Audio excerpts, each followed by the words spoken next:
This is Jamie Drummond for Good Food Revolution. I am joined today by Diego Corradi, who is joining us all the way from Veneto, from the house of Azienda Agricola Pra. How are you today, sir? Hello, Jamie. I'm doing very well, thank you. How is it in Toronto, actually? Well, I'm outside of Toronto, and we have a heavy blizzard going on right now. How are things weather-wise over in Veneto? Yeah, here is definitely warmer than Toronto, I guess. Springtime is starting, but we are finally having some rain. Finally, this is like the first day after I don't know, 2 months of sun that we are having some rain finally. So we definitely missed it, and I'm looking forward to get some more actually. Superb. Now, Pra are considered amongst many people that I really respect as being one of the preeminent producers in the Veneto, particularly when it comes to Soave. For those people unfamiliar with Pra, the House of Pra, please tell me a little bit about it. So, well, first of all, talking about the family Pra. Pra, first of all, is a dialect word. Pra means in Italian is prato. Prato is like a garden, like field. So it's definitely a family that used to be connected, by the way, for several generations to the agriculture. And especially in the town of Monteforte d'Alpone, which is one of the two main towns in the Soave, in the center of the Soave area. Graziano's father and the previous generation used to farm and sell the grapes, it was part of the local economy. Here, most of the local families still today actually farm and sell grapes. Then Graziano decided, of course, to make the next step to study enology. He became an enologist in the 70s. Of course, at the time, you consider that also the wine in general in Italy was wine world was much different. I mean, here we are still talking about massive productions, yes, yep. Industrial productions.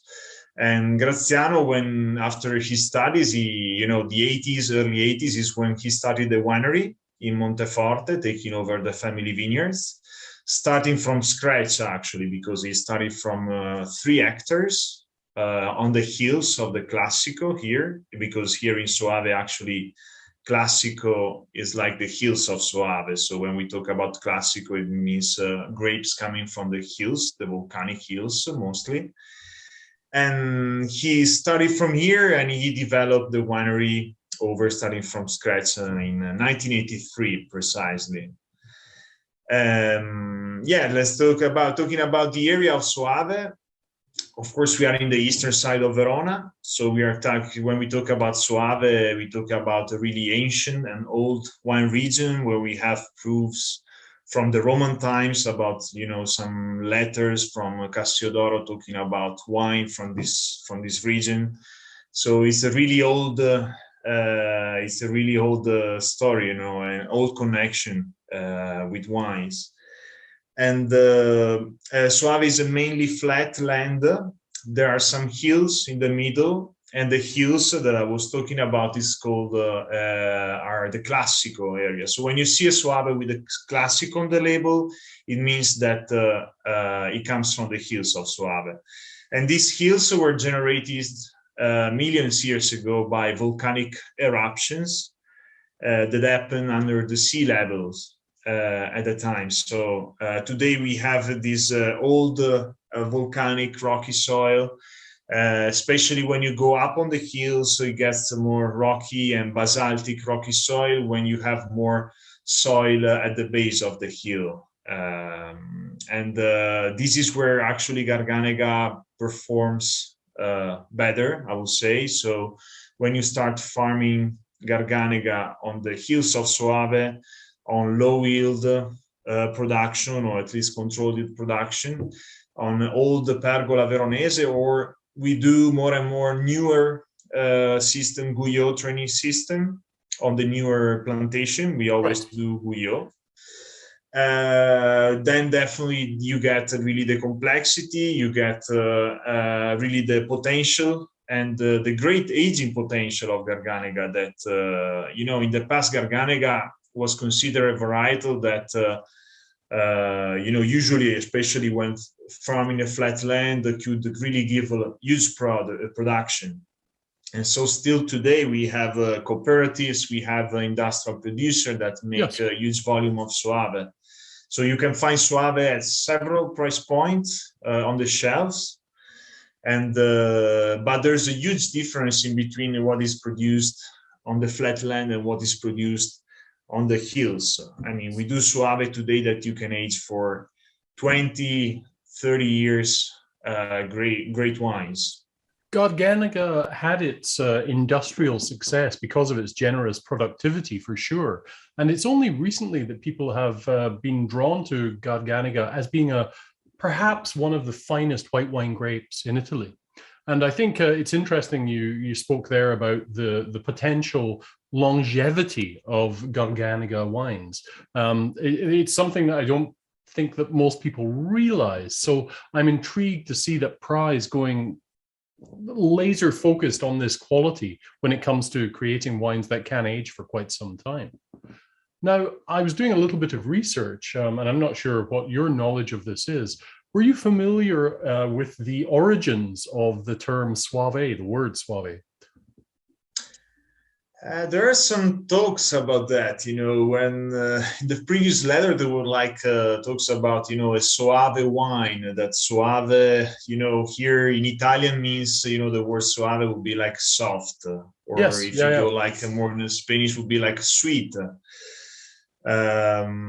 So Soave could also be interpreted as as a sweet as well, because one of the most traditional wines that we have is a Recioto di Soave, which is a sweet wine. And Garganega, but let me know what did you discover actually? Sorry for it.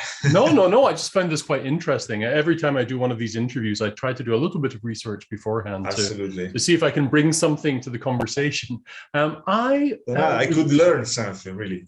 I was reading that it was actually named after a Longobard Germanic tribe who invaded and settled in the region after the fall of the Roman Empire. And they were originally called the Svevia, and then that changed to Swavia.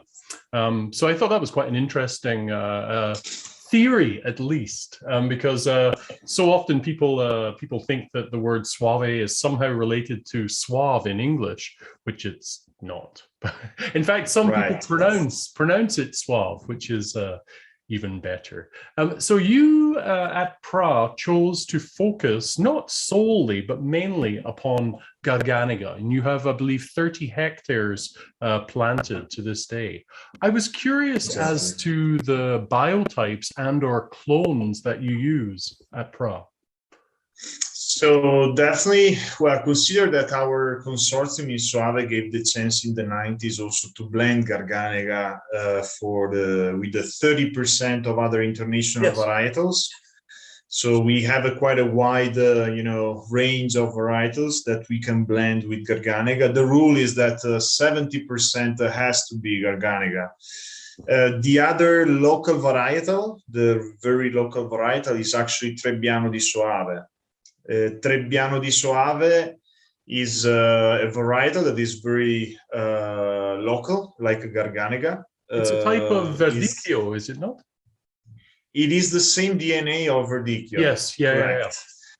But still don't know who brought Verdicchio to the market or Trebbiano di Soave here.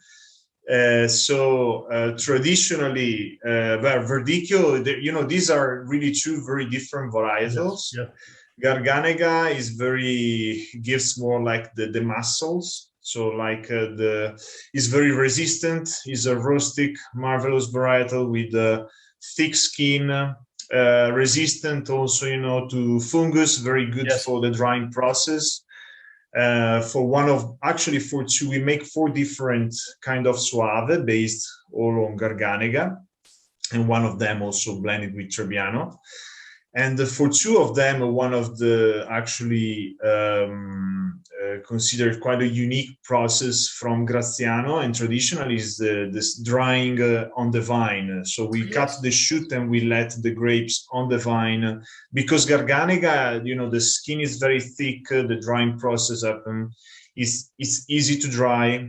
In fact, as I was saying, one of the most traditional wines is Recioto, where you have to dry grapes in cases.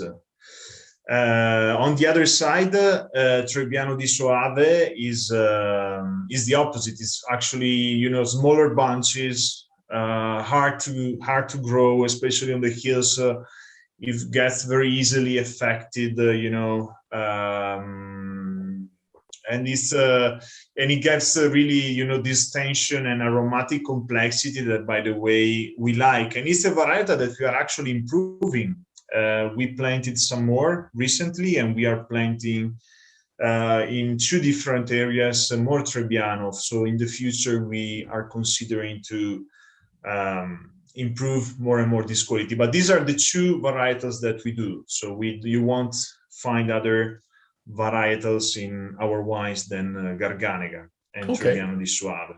And when it comes to the Garganega itself, I know there are 14 authorized clones within the Soave region. Are you familiar with the clones that you're actually using in the vineyards there? Well, in this case, of course, we use one biotype of clone, basically.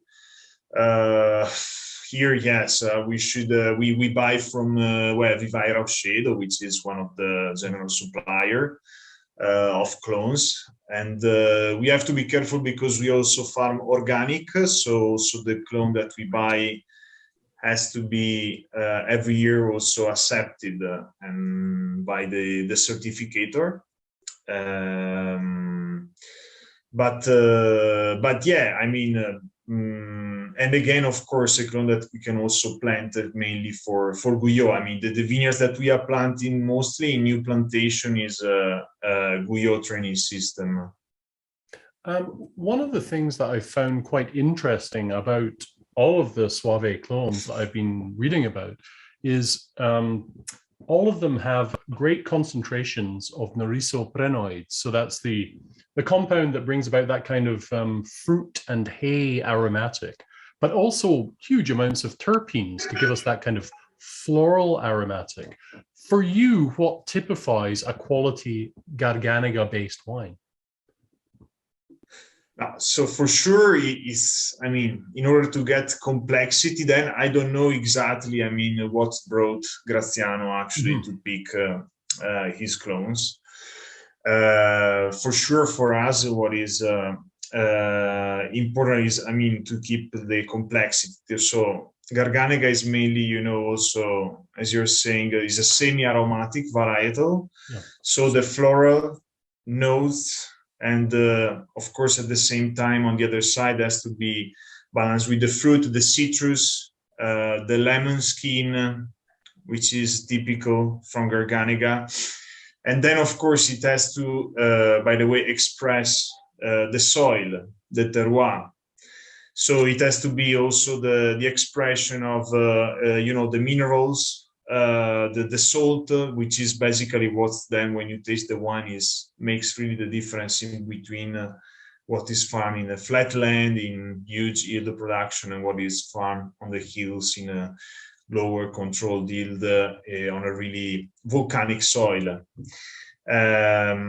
So we are definitely, I mean, on our style, we are really focusing on the fresher expression of Garganega. So of course, flowers, fruit, white fruit, and citrus, and and during the fermentation, we are also trying to keep a little bit of the CO2 also to allow us the crispiness. So to keep the wine very lively, crispy, fresh in the mouth. Then, moreover, I have to say also we had here the Classico, as you might know. We have also a list of the crus of Soave, where we have now 33 crus, and this is part of also the future of our project for the future to, since we own vineyards in 6 of these crus, and we are doing wine just for one of them. The rest is blended in the Otto, to be focused more on the crus and to do separate, to keep like a separate bottlings and vinifications, to see how Garganega also express the different terroirs. Now, the whole cru recognition has been something that has been in the works for quite some years now. Yeah, well, of course, you know, traditionally, let's say the traditional producers, let's say high quality producers, yes, on from the Classico, each of them has like 1 or 2 maybe crus traditionally. So from Pra, Monte Grande has always been our cru where Graziano studied and put his focus. Then others, you know, we have some from Foscarino, Croce, and you know, and all the others. So it's not a new thing. The new thing is that now is there are rules. Yes, so, exactly. Yes. So you know, now if you may put Monte Grande on the label, it means that the grapes have to come from the production from Monte Grande. Yeah, so from the delimited winery area. has to, bureaucratically, let's say, the winery has to follow, you know, the process and the traceability, or has to follow the, sorry, I don't know the word in English, but the connection also in, yes. the connection in between, you know, the paperwork's also that you can prove that the grapes are coming from. Yes, yeah. Now, how many different wines do you make at Pra when it comes to Soave? Because you mentioned I have 3 of them here, but how many other wines do you make? How many Soave do you make? So we actually make a total, it's 5. Okay, I would say. So because actually the 5th is like we call it passito, is a Recioto di Soave, so it's a sweet wine that we make, and we kept it because it's a very traditional wine from the region, and we do that like once every 3-4 years. So it's a very niche, small production. That you know, we make like 3,000 half bottles, so it's a very small production that we do when we think is like the right vintage to make it. For the rest, the 4 main labels are 4 Soaves, 4 different expression of you know, 3 of them are Garganega 100%, so 3 different expression of Garganega, and 1 blended the Monte Grande, actually our cru is a blend of Trebbiano di Soave, 30% and 70% Garganega. Excellent. So this is the range of the wines, basically. You mentioned farming organically, and you have farmed organically since day 1, I believe. Yeah, practically we do. And we have been doing, I mean, since I met Graziano, I mean, he has always, that I know, been farming organic, so avoiding at least herbicide, pesticides, and investing in machineries, in labor, which is the only solution that you have. And bureaucratically, let's say the vineyards in Soave finished their conversion 3 years ago. But the main problem here, you know, to also do with the bureaucracy, is that we own several, as you said, 35 hectares on the hills. Right?